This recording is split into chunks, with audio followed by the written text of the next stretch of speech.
Hey up everybody, my name's Joshua Morrison, director of Jonny Mozza's Lessons in Confidence, and today I wanted to give you a 50-step guide on how to stop overthinking. So as I was coming up with this idea for a video, I was really trying to figure out, is it a 50-step guide on how to not overthink, 50-step guide on how to stop overthinking? None of these things quite sounded right.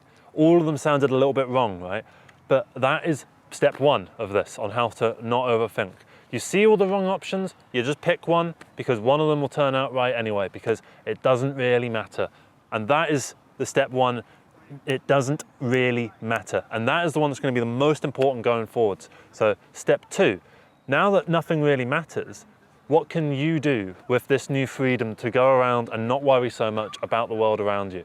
Well, first, you're going to try and figure out your internal self, your inner personality, your inner soul. Who are you? What do you do? Why do you do it? Why are you here? Now that might sound like you're overthinking, but don't think too much about it. Don't get super into the nitty-gritty, because this is something that is nebulous. This is your own inner neurons all clicking and clinking and making connections with one another. It's not something that is a concrete science that you can figure out, I am this personality type, I am this, I do this, I like this because X, right? Don't get super bogged down on the details, but do get an idea on who you are, because you're going to need that going forward for step three. Step three is to just continue as you go along. Don't worry so much about it as step one, and figure out who you are as step two. Now three is to put some of these things into practice. Just go forwards through life, making it up as you go along. Try stuff. See if it works, see if it doesn't, and if it doesn't work, that's fine. You can try again. And that's step four. Don't let failure get you down, because failure is just another form of success that didn't work, okay? Failure is when you've learned a lesson from a past experience and you've learned not to do that again. You've put your hand on the hot stove. Now that's a failure. Your hand hurt as a result.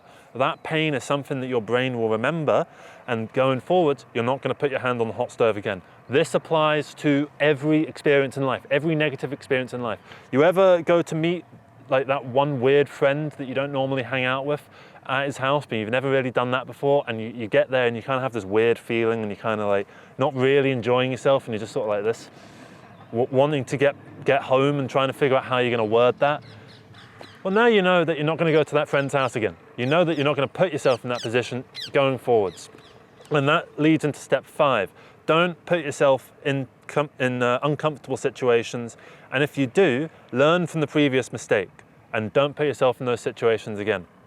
Because it's these bad situations that cause so much of the overthinking, because a lot of it is anxiety. It's, am I putting people off? Am I doing something wrong? Why aren't things working out for me? These are all questions that you can keep asking yourself and answering and asking yourself and answering and asking yourself and answering again and again and again and again and again. And you just keep going through the same motions. Like when I got divorced, right, I figured every single thing out in my head multiple times. I answered every single question. I figured out every probability on why, things played out the way that they did. I figured out all of these things. And did I gain anything particularly insightful from it? Not really. I learned from my experience, and I'm not going to put myself in that same experience going forwards. So I did that, but I overthought everything, and I put too much emphasis on the nitty-gritty details. So that's step six. Fuck the details. No one cares about the itty-bitty details of things. People see the big picture. They're not getting up like that with a little microscope, trying to figure out, is this thing right or is this thing wrong? Oh, if you zoom in on any photographer that you might be like looking at, that think, oh bloody hell, they're such a good photographer, why are my pictures so shit? You look at their photos, right, and you hone in, you start to see all the same flaws in their works that you might see in yours. They've learnt from their past experiences and they're making new sort of mistakes, and then they're going to learn from those mistakes and fix them in the future. So that's actually going to be step seven. Don't compare yourself to others, because if you do that, that powers the overthinking part of your brain in order to make it just easier to continue to overthink, because then you can just sort of go, oh, but when I went to meet Billy, he said something that could be that could be construed as like kind of a negative comment towards me. He said like, oh yeah, you sure love your Doritos. Is he calling me fat? Why does he think I love Doritos so much? Does my breath smell of like tangy cheese? And then you can get really in your own head.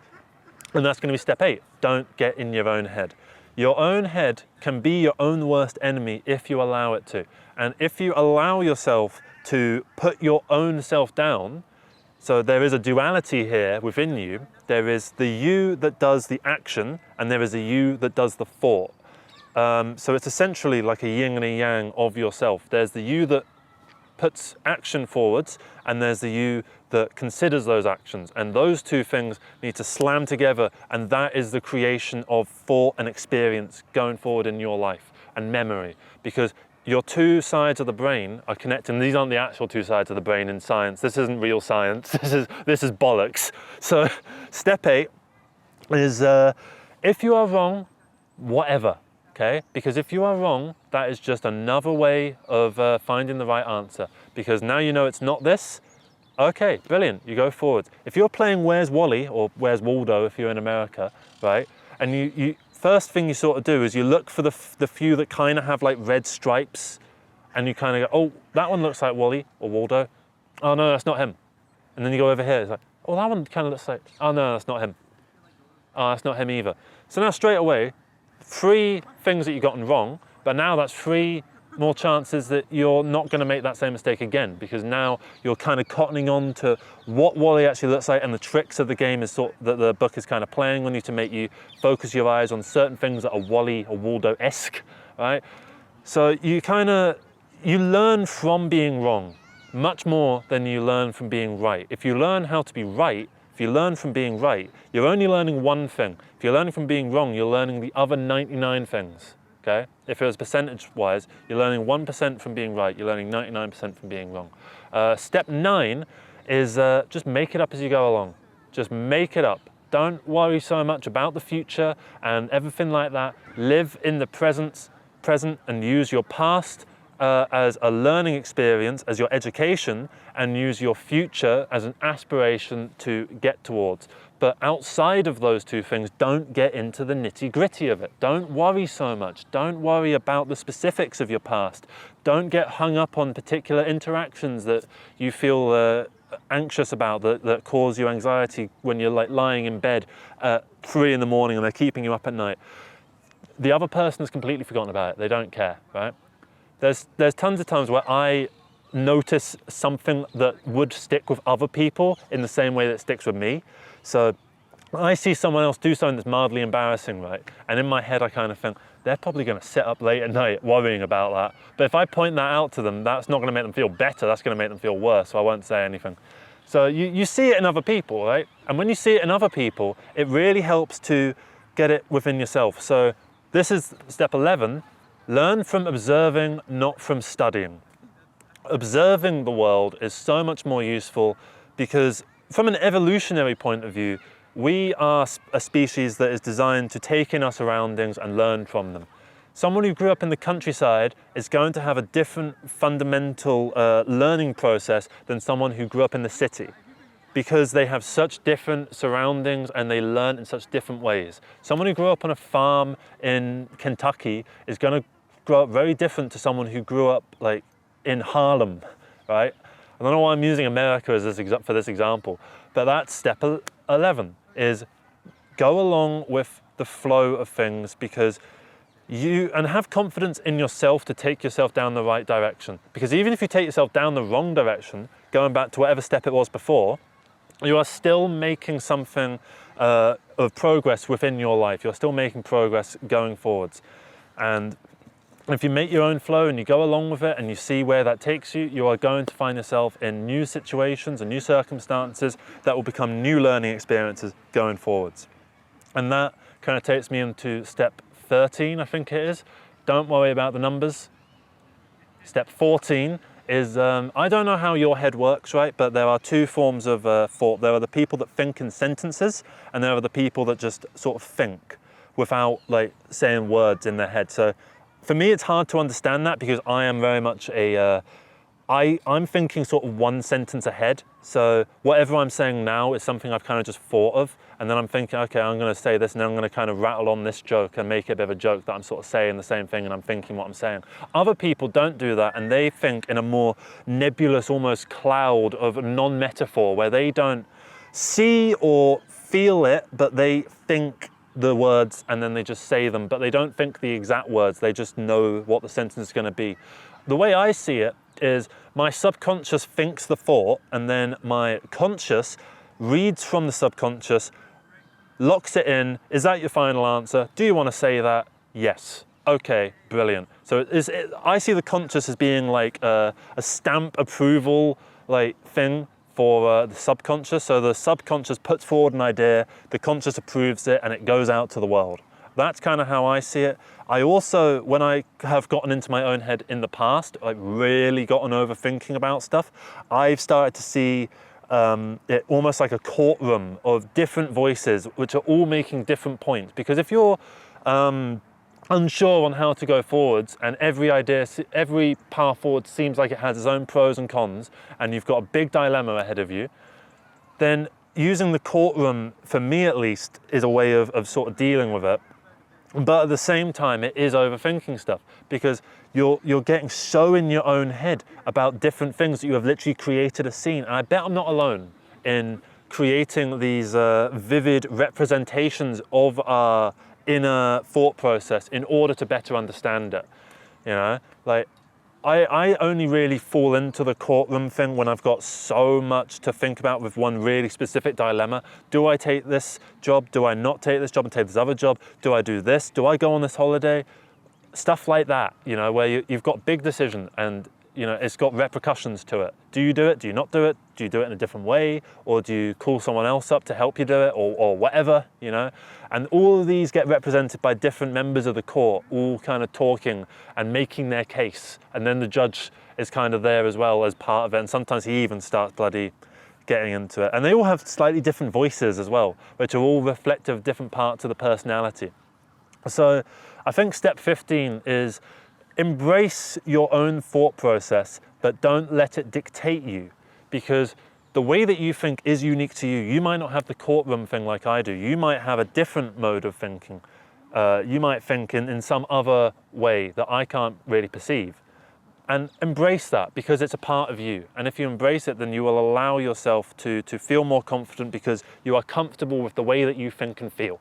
And if you can go forwards being comfortable with that, then you are going to be more likely to make the right decisions, because you are confident in those decisions.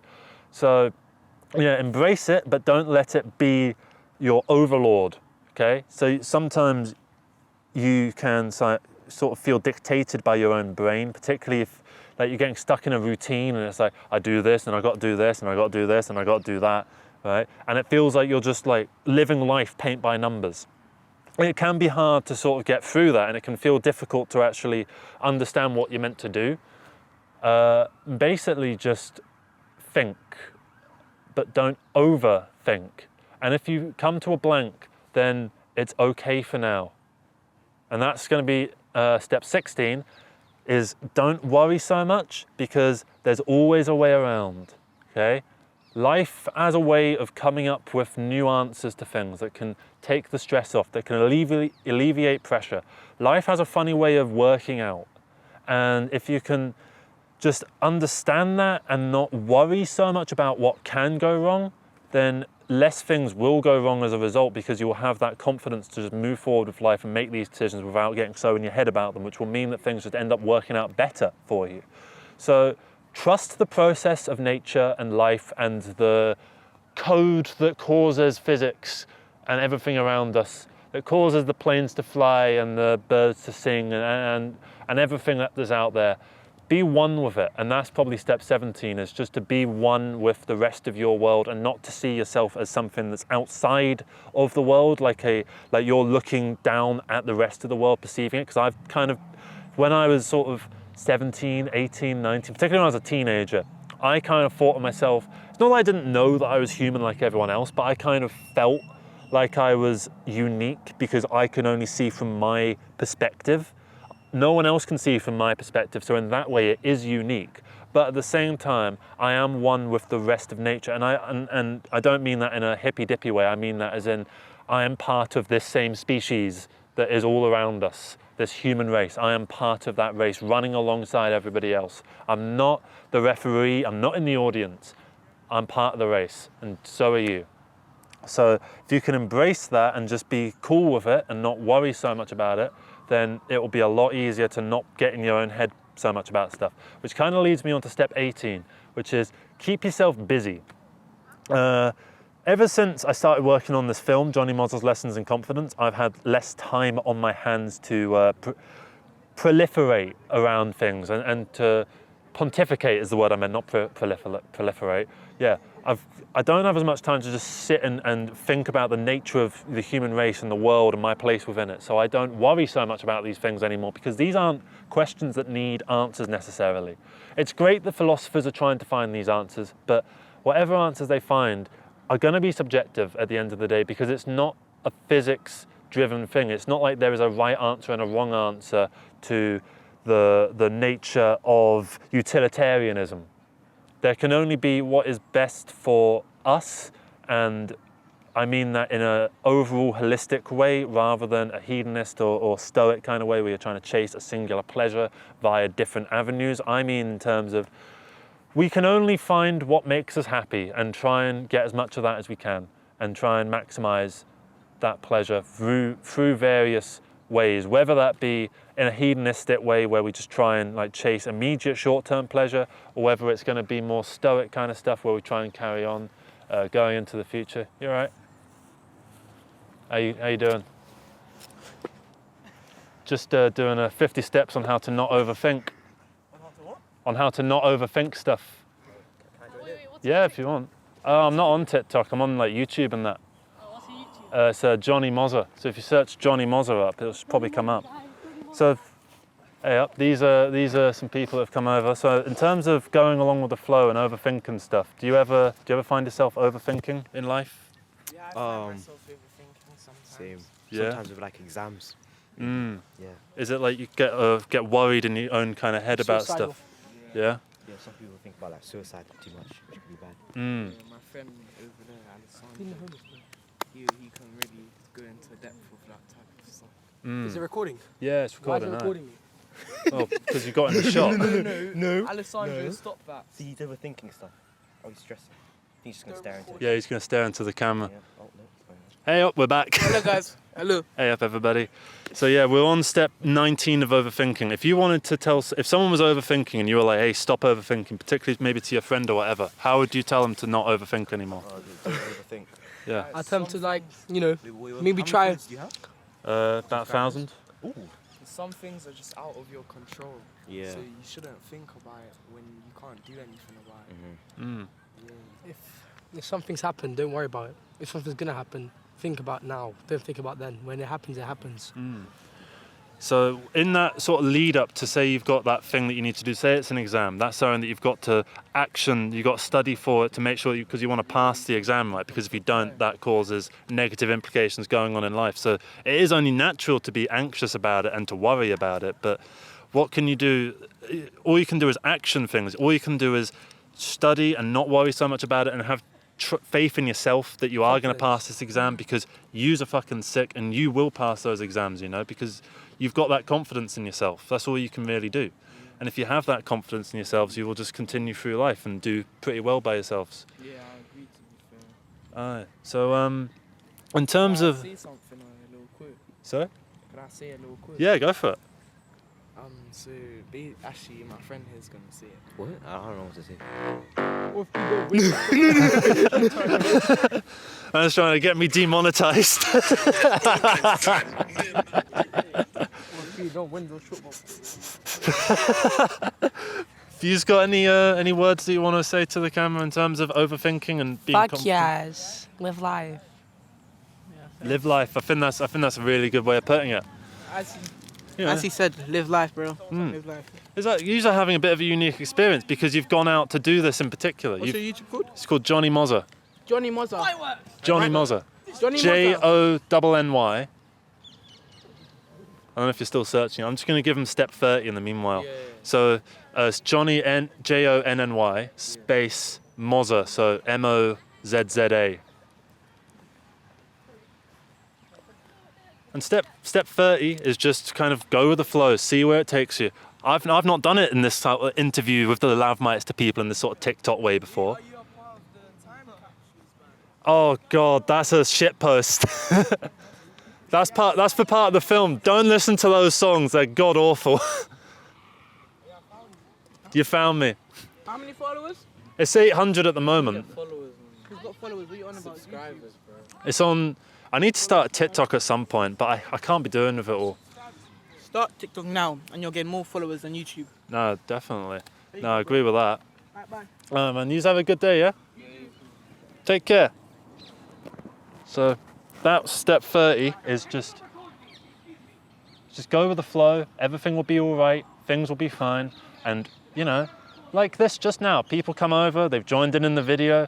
I could have gotten in my head about it and I could have stopped the video because it's now not perfect, or I could have embraced what's going to happen, embraced the moment and let them all come in, have their piece, say what they're going to say, and they all said what they were going to say, and I think we had a fun little conversation. They had their fun and I had my fun bringing these people on, so thank you so much to them for being a part of this video, for having the confidence to just come over and try a new experience. They weren't sitting in their head going, oh, what if he thinks this about us? What if he gets annoyed at us? What if he does this, blah, blah, blah. They just did it. They just went and did it, and now you can hear them screaming in the corner and one of them's humping one of the others. So you've got the ability to think in the now and to do what feels right, and you can just do it. As he said, I think it was the guy that sat here, he said it, just live and just do it. And I think that's a really beautiful, beautiful message for it. I don't know if I've really got another 20 steps in me, to be completely honest. I think that might be about all. I think I've covered enough in terms of overthinking, because I think step 31 is fuck getting to 50. Fuck thinking about it all. You don't need to cover everything in one single go. You don't need to get it all done right now. You don't need to do everything. You're fine the way that you are. You are lovely, beautiful human beings just the way that you are now. And all we can do is improve ourselves for ourselves and not for external validation or for any kind of material gain. And all we can do really is just be comfortable in our own skin and not worry so much about it. Thank you so much for watching this video. Have a great rest of the day. And when you're lying in bed, just lie there and just, if you start thinking, put on some of them like 10-minute meditations, because they're quite useful, they're quite fun. And yeah, that's going to be everything from me. Thank you so much for watching this video. Have a great rest of the day. Take care. Hey up everybody, my name's Joshua Morrison, director of Jonny Mozza's Lessons in Confidence, and today I want to talk to you a little bit about making 2 videos a day. Why am I making 2 videos a day, and what kind of challenges kind of come with that, and why as a creator you should have some kind of backlog, because these things aren't just paintings, they aren't just works of art, they are products at the end of the day, and you want to be able to treat whatever it is you're doing a little bit as a brand, okay, because you do have a personal brand. Now obviously it can be whatever you want that to be, because you have total creative freedom across your personal brand, which I really don't like that term. I actually did a video about that, but it is something that you will have to do. So when you want to make stuff, say you want to do YouTube, for instance, you're going to need like a thumbnail style, you're going to need like, you know, a consistent topic, you're going to need general, you know, things that you are doing for these videos, you're going to need, you know, a header for your channel page, an icon, that kind of thing. You're going to need an idea of what the videos themselves are going to be, how you're going to film them. Are you going to do voiceover? Are you going to film them like this? Are you going to have B-roll? Are you going to use stock footage? Are you going to animate them? Who knows? And what are they going to be on? They could be on anything you want, in any style you want, as comedic or as somber as you want. Absolutely everything is in your control and in your hands. But at the same time, do know that you are, if you want like an audience and stuff, that you are making a product at the end of the day, and that you do owe it to your audience to try and get out as good quality content as possible, because that's what this is at the end of the day. It is content, which is a word that I will make a video about someday.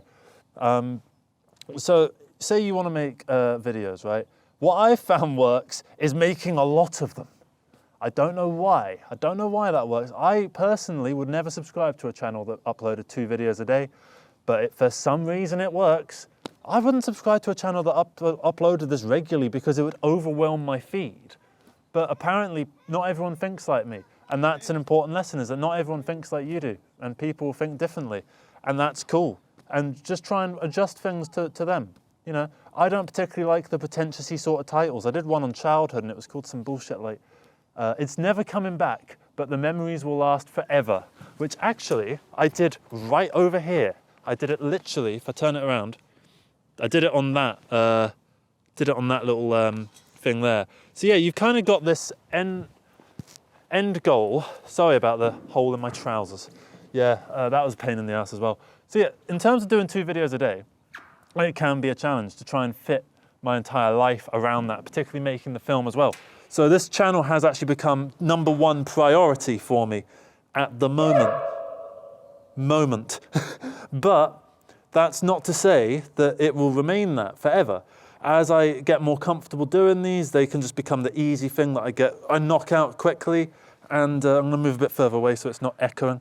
And yeah, as time goes on, I want to build a backlog. And I believe having a backlog is incredibly important because it allows you to grow and develop. So what I think you should do is get like maybe a 2-week backlog. So that way you can work through your backlog and work through your backlog maybe in 3 weeks. And then once your backlog's gone, you build a new backlog. You need to be able to make a new backlog every time, otherwise this is not a sustainable thing.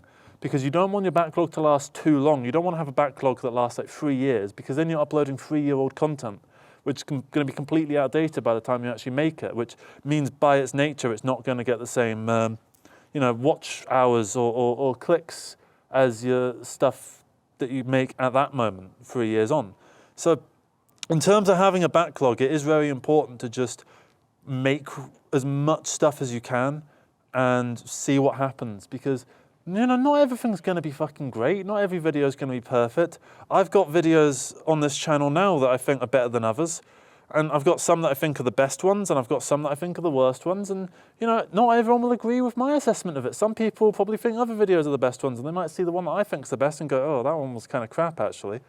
So it's all down to the subjectivity of the audience, because we live in a world of the deaf of the artist. So what I make of it doesn't really matter at the end of the day, as long as I do make it in general.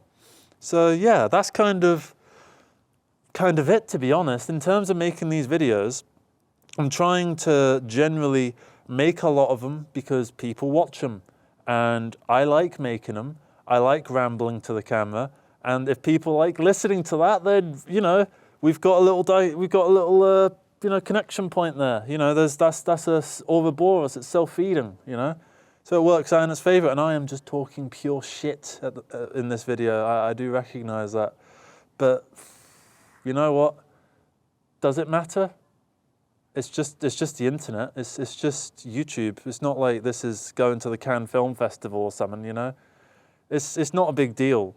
And that's kind of what I wanted to preach with this, is the stuff you make doesn't have to be a big deal. You don't have to worry and perfect it and make sure everything's perfect, because if you do that, all your content is the same thing anyway. It's all video, or it's all like pictures and stuff.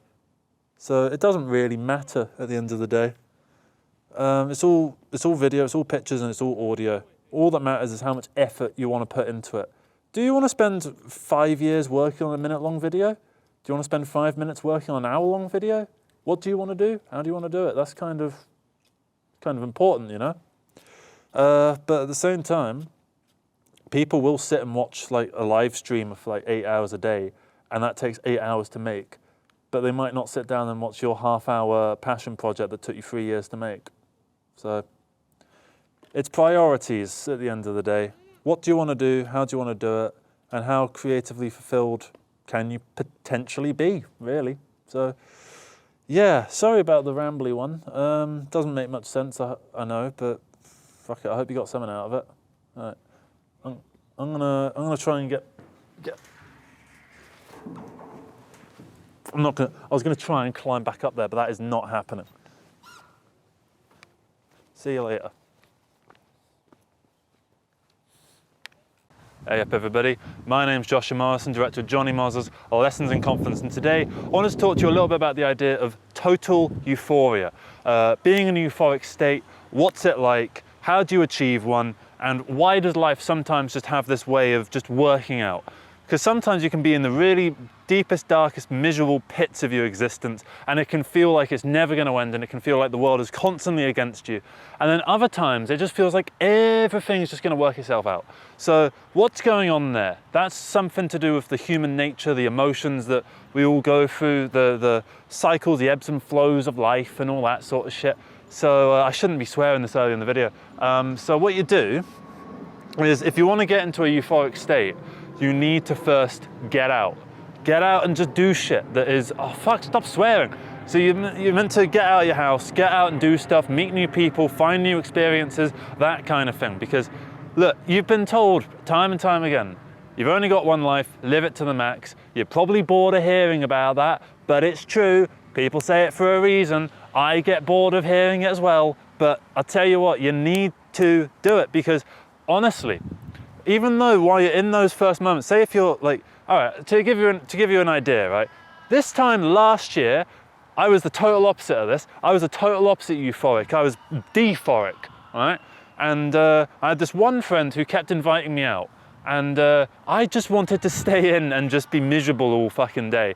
Stop swearing. And so what I did is I would go, and I felt like I was being a kind of a moody, grumpy kind of arsehole, and I would just sort of sit there and I would try to engage in conversation. I would try my best, but it always felt so difficult for me.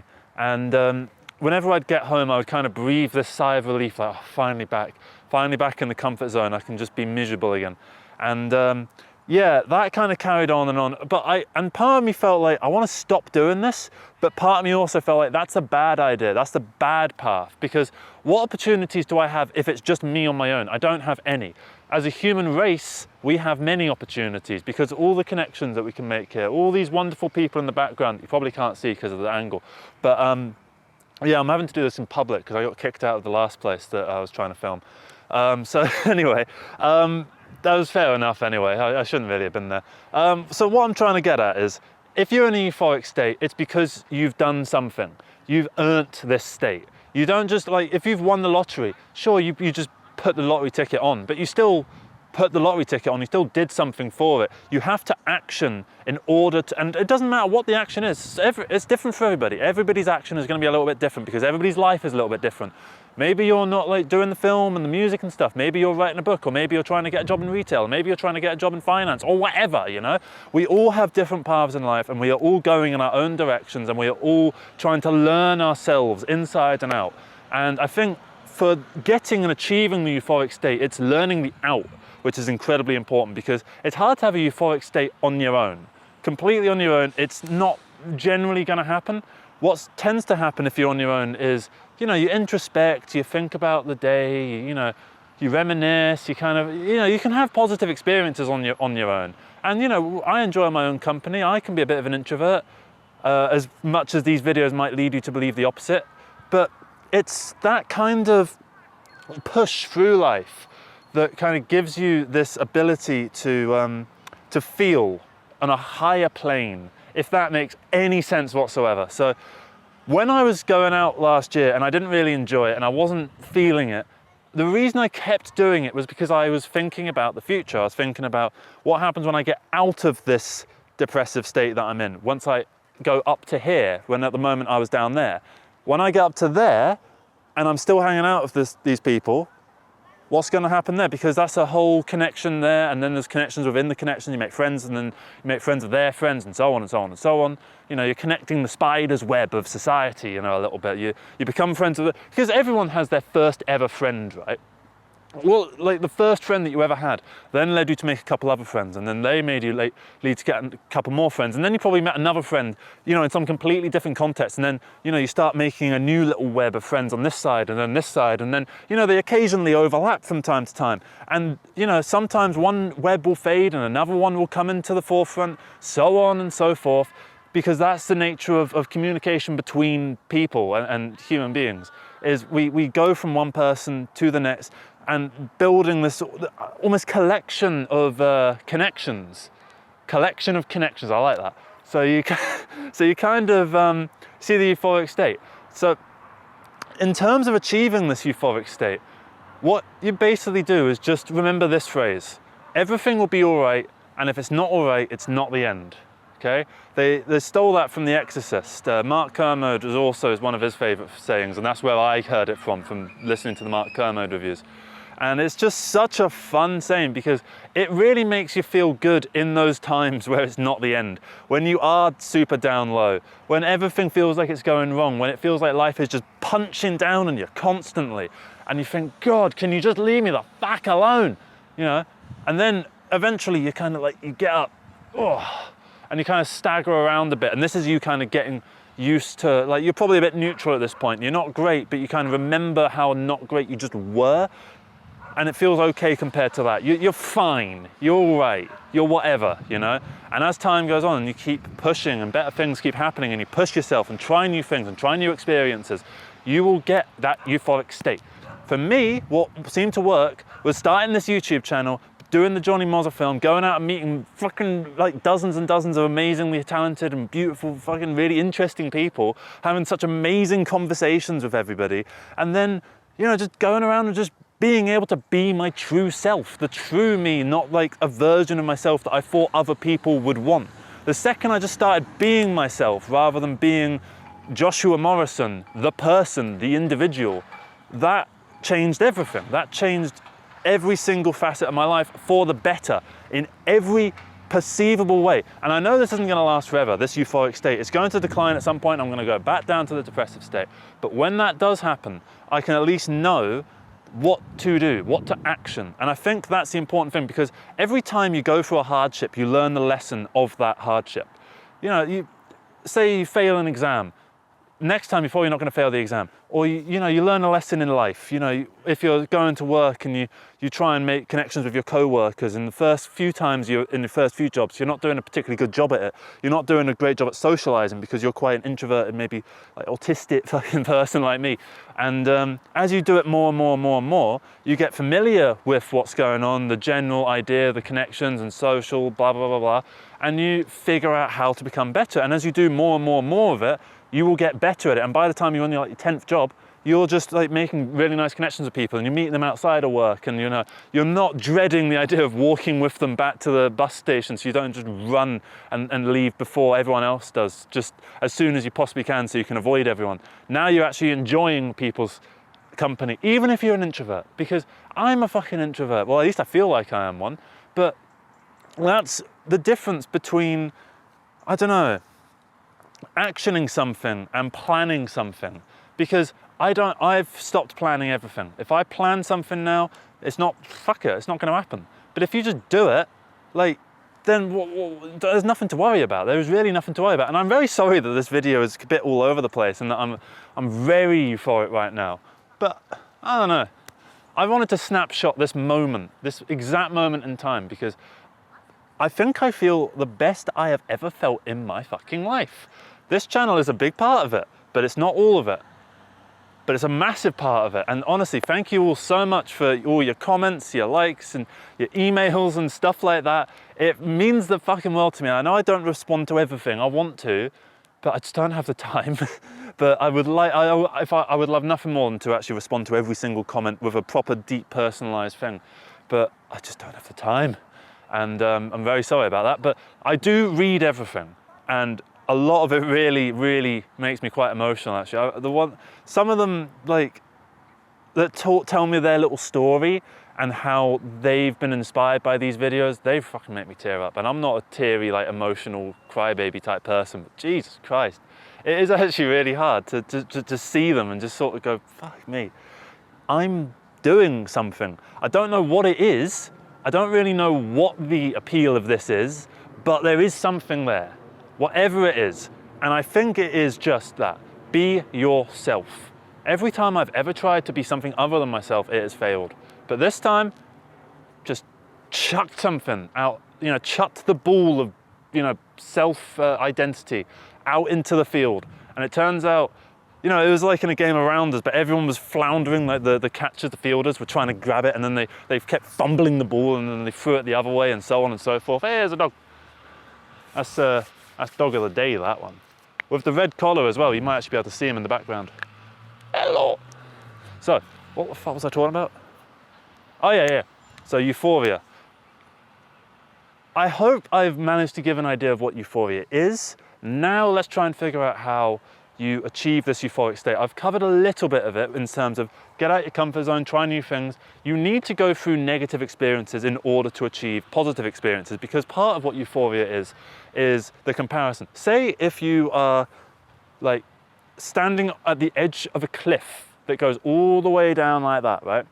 There's a huge, beautiful vista in front of you, okay?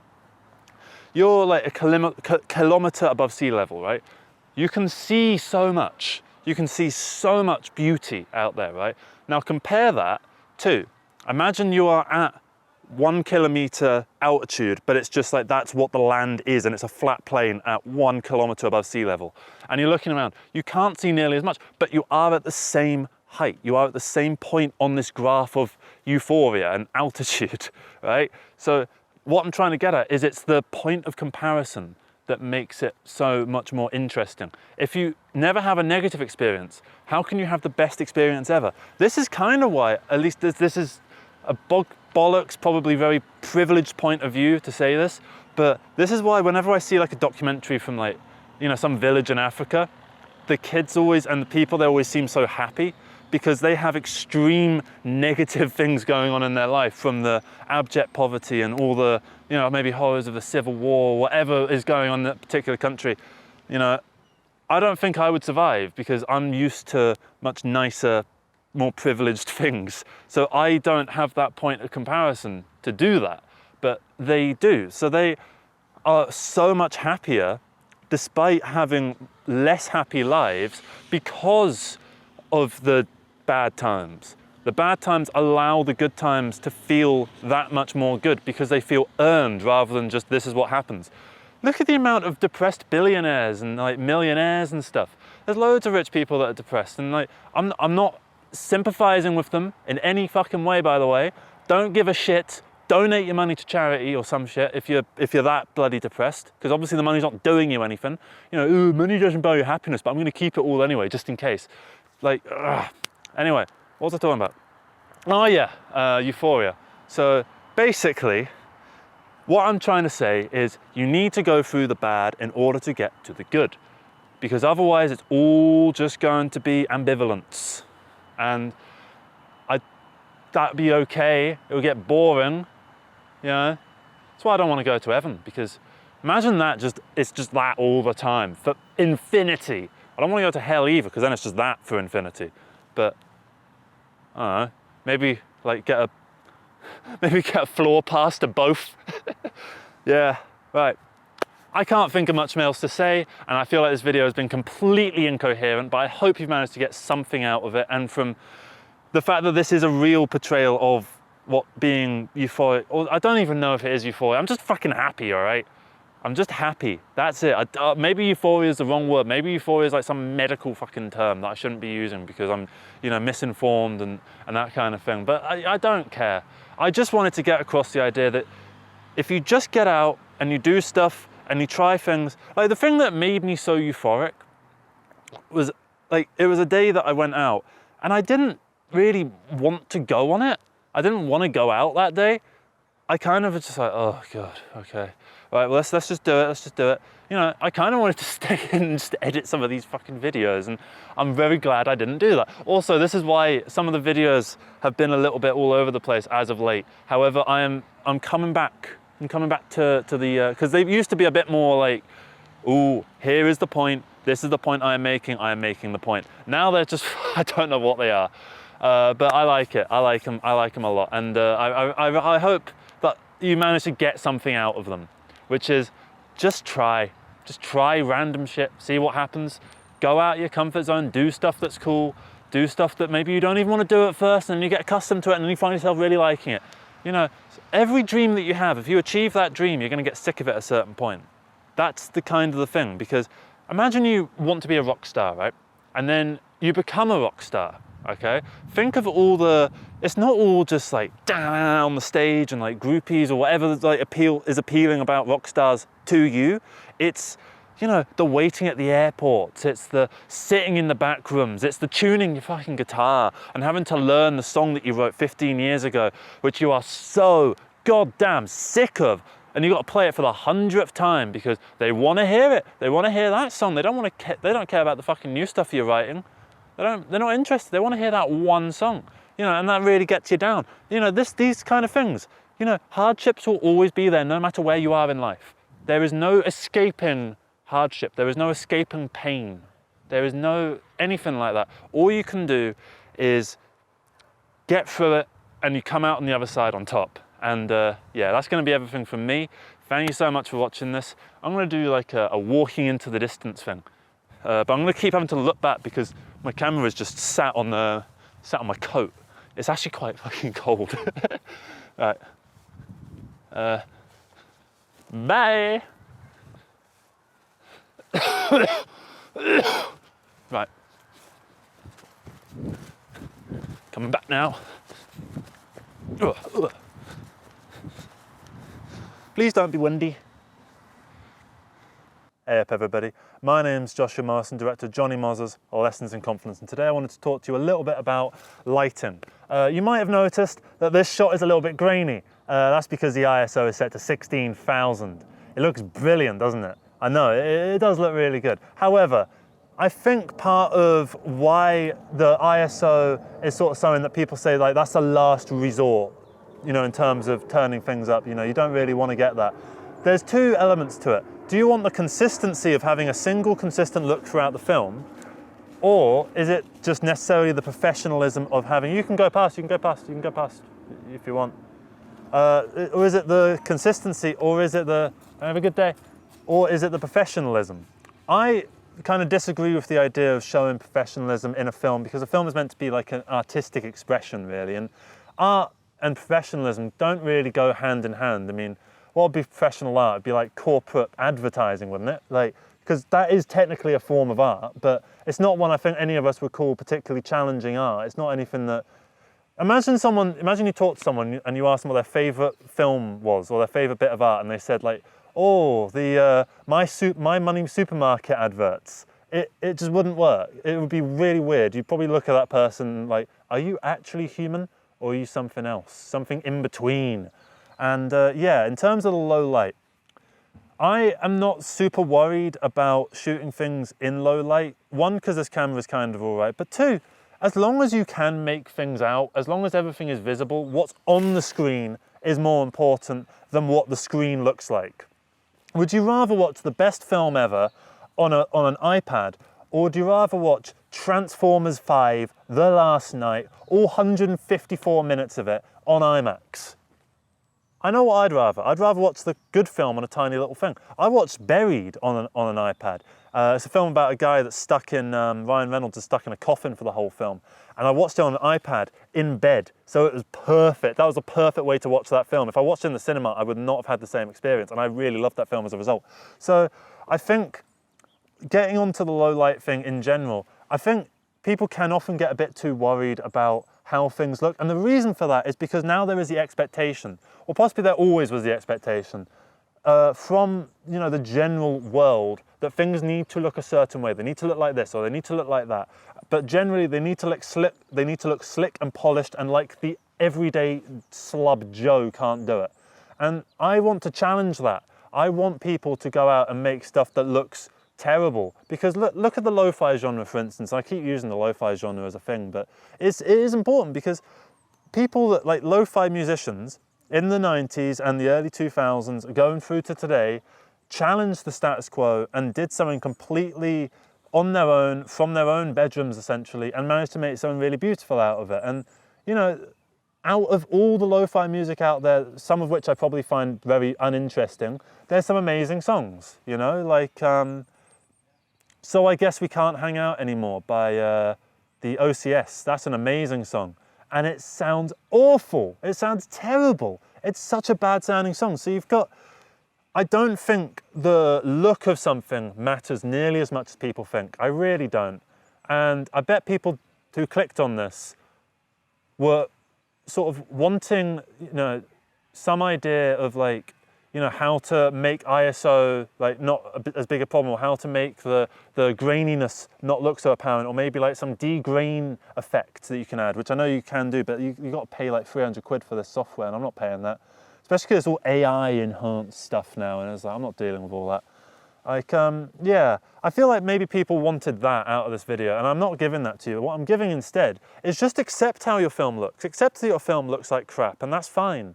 Because it doesn't matter if your film looks like crap. What matters is the story interesting? Are the characters engaging? Is what's going on like compelling in some capacity? Because if it is, then who cares what it looks like? You know, at the end, like look at Primer. Primer's a really fascinating film, but it looks like crap. It's filmed on this little tiny Canon Fuji sort of film. So I'll give you a little example of what that looks like. See, imagine everything looked like this for the whole film, right? Now it depends on what the film is. If you've got a good film, this is fine, isn't it? But if you've got a film with really uninteresting characters that are just slabs of wood with mouths on them that are just talking, you're going to get so bored. Even if it's filmed on an Arial X or whatever, you're going to get bored because it's not the technicalities of art that make things interesting. You know, like the Mona Lisa is one of the most famous paintings ever, right? And it's not a particularly great, like technical work of art in terms of paintings. There's certainly better in terms of technically made and like that kind of thing. You know, like it's the same way that Dream Theater isn't the absolute best band in the universe because they use the most notes, you know? It's not about what tools you use, it's about how you use them, and that's essentially where things should be going and what you should be doing. You should be trying to make sure that things are interesting rather than making sure that they work on a technical level. Obviously, when you're trying to put stuff into Netflix or whatever, you're trying to submit your thing, you know, there's technical requirements, and that can be a pain. And I can't help with that regard. You know, there's sometimes that we've just got to bite the bullet. But, you know, I think you can have a lot of fun with making things look cool. And if you're willing to let stuff just look weird, then you can make stuff look amazing. So I think that's going to be it because we're kind of fighting the time here. So thank you very much for watching this video. Hope you have a good rest of the day. You know, take care, put some comments in, you know, do all that sort of stuff. Comment about like, you know, what sort of film that you've done. Like, imagine what's the worst shot that you got that you went back home and you sort of looked and you're like, oh, fuck me, that's actually a really good shot. You ever get that when you're like shooting the shot and you're like, I'm probably not going to use this. And then you get back and it's like, that's the one. That's better than the one that I spent half an hour setting up. So yeah, that's going to be everything from me. Have a good rest of the day. Take care. Bye-bye. Whee! Into the distance he goes.